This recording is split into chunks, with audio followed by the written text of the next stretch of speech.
Assalamualaikum warahmatullahi wabarakatuh. Apa kabar Ananda yang ada di rumah semuanya? Semoga Ananda sehat walafiat. Amin. Hari ini Bu Dede mau cerita tentang Nabi Ismail kecil ya. Gimana Nabi Ismail bersedia dikurbankan. Ceritanya ya, dengarkan ya.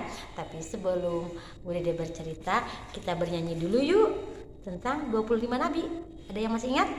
Adam, Idris, Nuh, dan Hud, Soleh, Ibrahim, dan Lut, Ismail, Ishak, Yakub, Yusuf, Ayub, dan Su'eb, Musa, Harun, Zulkifli, Daud, Sulaiman, Ilyas, Ilyasa, Yunus, Zakaria, Yahya, Isa, akhirnya Muhammad. Nah, itu cerita Nabi kita siapa? Nabi Muhammad. Tapi waktu hari ini Bu Dede mau bercerita tentang Nabi Ismail kecil yang bersedia dikurbankan. Nah, ini ceritanya. Nabi Ismail adalah putra dari Nabi Ibrahim. Bundanya bernama Siti Hajar. Waktu itu Nabi Ismail tinggal bersama Bunda Hajar dan ayahnya Ibrahim. Tetapi ayahnya yaitu Nabi Ibrahim diperintahkan Allah untuk berdakwah ke tempat lain. Akhirnya Nabi Ismail kecil dan Bunda Hajar tinggal berdua di padang pasir. Wah, bekalnya lama-lama habis. Ismail kecil pun menangis. Waktu itu masih bayi. Wah, akhirnya Nabi Ismail terus menangis, bekalnya habis.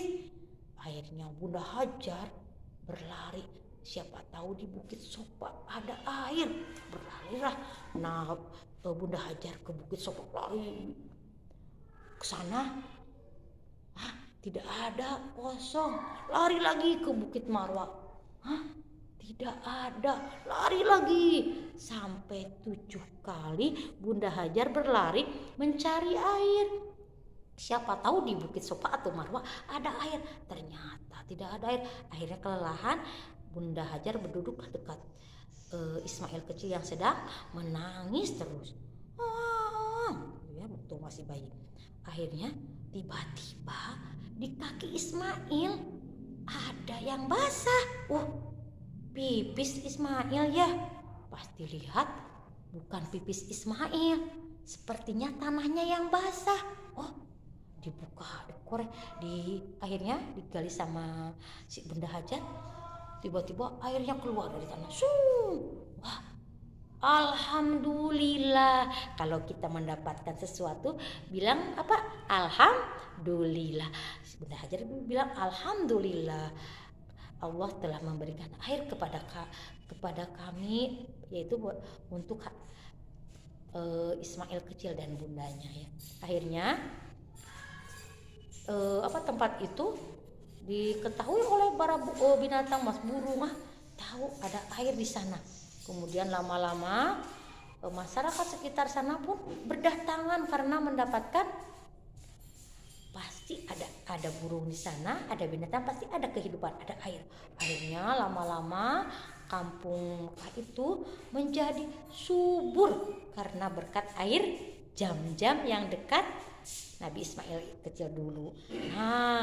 Wah, senang semuanya.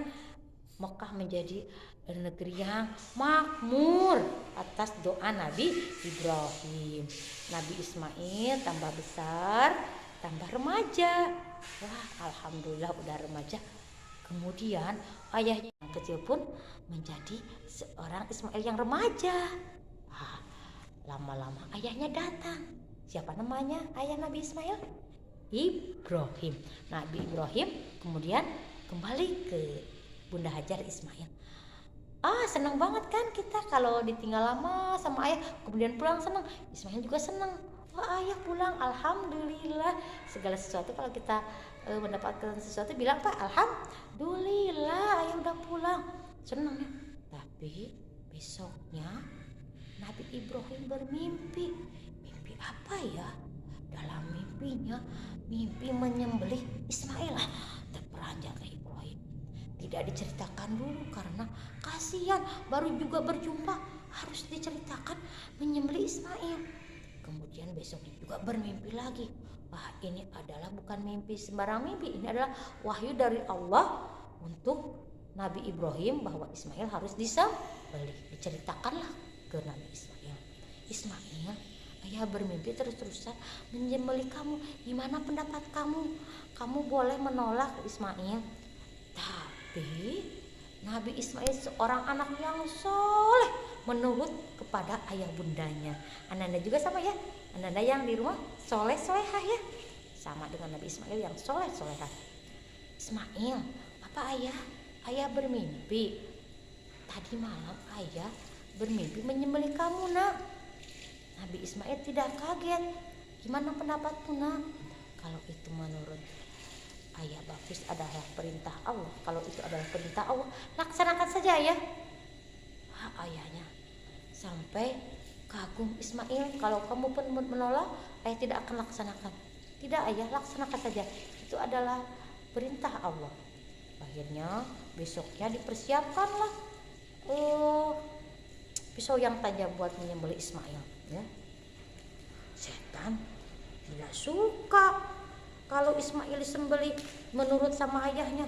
Dibisikinlah setan, dibisikinlah Ismail kecil itu sama setan, Ismail, jangan kau nuruti ayahmu, masa baru juga datang udah disuruh sembelih, jangan. Tapi Ismail tidak menghiraukan bujukan setan. Akhirnya dilemparilah batu yang terkenal sekarang lempar jumroh ya, itu yang mengusir bisikan setan itu ya. Akhirnya Ismail tetap teguh pendirian menurut kepada ayah bundanya, mau disembelih, siap-siap disembelih. Tiba-tiba Nabi Ismail mau disembelih, ada datang seekor domba yang besar. Kata malaikat, wahai Ibrahim, Ismail jangan disembelih. Ini adalah pengganti Ismail untuk disembelih.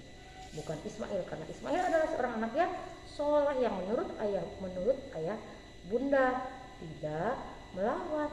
Inilah pengganti untuk anak yang soleh. Nabi Ismail tidak jadi disembelih. Yang disembelih adalah seekor domba.